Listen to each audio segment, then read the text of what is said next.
नमस्कार, मी ज्ञानेंद्रनाथ.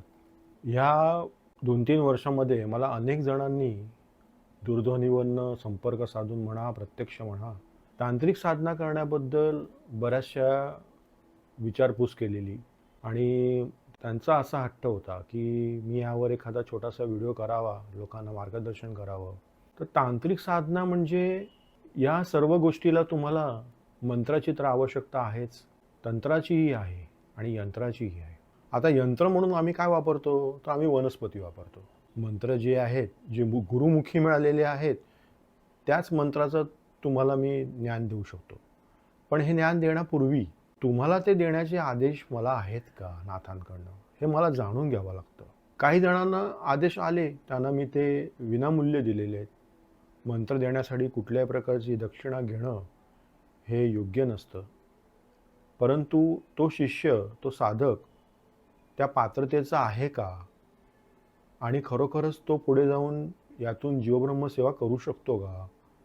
लोककल्याण होईल का? की तो स्वस्वार्थासाठी सगळं सगळा त्याने तो घाट घातलेला आहे.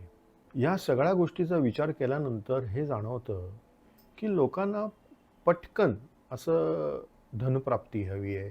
पटकन अशी शक्ती प्राप्त करायची आहे आणि ज्या गोष्टी सहज नाही आहेत, ज्याला खूप मेहनत घेणं आवश्यक आहे, ज्याला सातत्य आहे, अखंड साधना आहे, गुरु सानिध्य हवं आहे, गुरु मार्गदर्शन हवं आहे. अशा वेळेला तुम्ही जर तुमच्या मनाप्रमाणे जर साधना करायला लागलात किंवा तुमच्या इच्छेनुसार तुम्ही जर साधना ती करायला लागलात, तर ते अयोग्य आहे.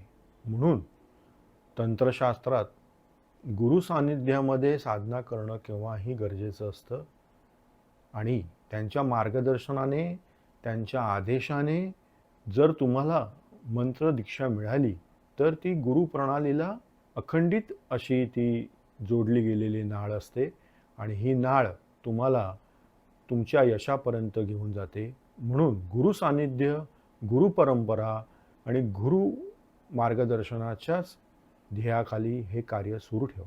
धन्यवाद.